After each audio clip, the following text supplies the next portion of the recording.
Grabe nakakaiyak ang tagpo na ito, Tatay Jesus nasa maayos na kalagayan niya.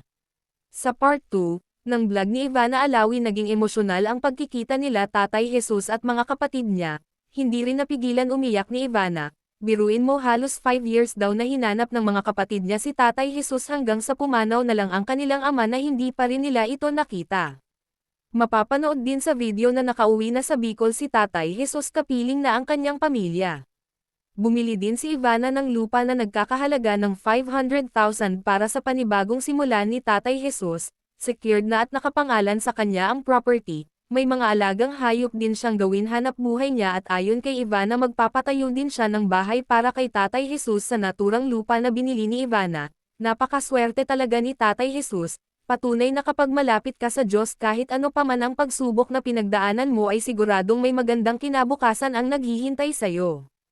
Ang kwento ni Tatay Jesus na minsan naging isang pulubi at talagang mapupulutan ng aral, kahit ganun pa man ang nangyari sa kanya ay patuloy siyang nanalig sa Diyos at lagi niya rin pinagdarasal ang mga pamilya at kapatid niya na ngayon ay kasama na niya sa Bicol.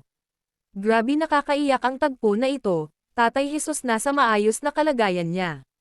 Sa part 2, ng vlog ni Ivana Alawi naging emosyonal ang pagkikita nila Tatay Jesus at mga kapatid niya, hindi rin napigilan umiyak ni Ivana. Biruin mo halos 5 years daw na hinanap ng mga kapatid niya si Tatay Jesus hanggang sa pumanaw na lang ang kanilang ama na hindi pa rin nila ito nakita. Mapapanood din sa video na nakauwi na sa Bicol si Tatay Jesus kapiling na ang kanyang pamilya.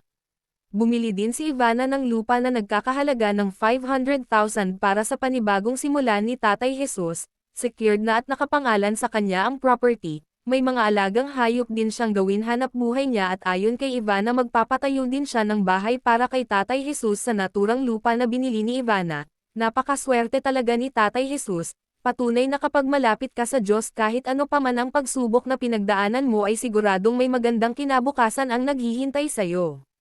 Ang kwento ni Tatay Jesus na minsan naging isang pulubi at talagang mapupulutan ng aral, kahit ganun pa man ang nangyari sa kanya ay patuloy siyang nanalig sa Diyos at lagi niya rin pinagdarasal ang mga pamilya at kapatid niya na ngayon ay kasama na niya sa Bicol. Grabe nakakaiyak ang tagpo na ito, Tatay Jesus nasa maayos na kalagayan niya. Sa part 2, ng vlog ni Ivana Alawi naging emosyonal ang pagkikita nila Tatay Jesus at mga kapatid niya, hindi rin napigilan umiyak ni Ivana. Biruin mo halos 5 years daw na hinanap ng mga kapatid niya si Tatay Jesus hanggang sa pumanaw na lang ang kanilang ama na hindi pa rin nila ito nakita. Mapapanood din sa video na nakauwi na sa Bicol si Tatay Jesus kapiling na ang kanyang pamilya. Bumili din si Ivana ng lupa na nagkakahalaga ng 500,000 para sa panibagong simulan ni Tatay Jesus, secured na at nakapangalan sa kanya ang property. May mga alagang hayop din siyang gawin hanap buhay niya at ayon kay Ivana magpapatayo din siya ng bahay para kay Tatay Jesus sa naturang lupa na binili ni Ivana. Napakaswerte talaga ni Tatay Jesus, patunay na kapag malapit ka sa Diyos kahit ano pa man ang pagsubok na pinagdaanan mo ay siguradong may magandang kinabukasan ang naghihintay sa'yo. Ang kwento ni Tatay Jesus na minsan naging isang pulubi at talagang mapupulutan ng aral, kahit ganun pa man ang nangyari sa kanya ay patuloy siyang nanalig sa Diyos at lagi niya rin pinagdarasal ang mga pamilya at kapatid niya na ngayon ay kasama na niya sa Bicol. Grabe nakakaiyak ang tagpo na ito, Tatay Jesus nasa maayos na kalagayan niya.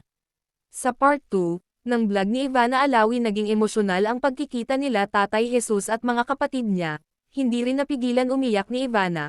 Biruin mo halos 5 years daw na hinanap ng mga kapatid niya si Tatay Jesus hanggang sa pumanaw na lang ang kanilang ama na hindi pa rin nila ito nakita.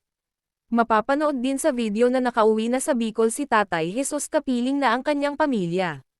Bumili din si Ivana ng lupa na nagkakahalaga ng 500,000 para sa panibagong simulan ni Tatay Jesus, secured na at nakapangalan sa kanya ang property. May mga alagang hayop din siyang gawin hanap buhay niya at ayon kay Ivana magpapatayo din siya ng bahay para kay Tatay Jesus sa naturang lupa na binili ni Ivana. Napakaswerte talaga ni Tatay Jesus, patunay na kapag malapit ka sa Diyos kahit ano pa man ang pagsubok na pinagdaanan mo ay siguradong may magandang kinabukasan ang naghihintay sa'yo.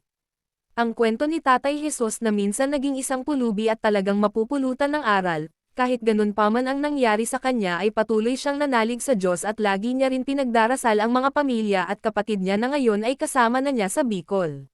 Thank you guys. Thank you for watching. Yan, naglalaro si Mingming.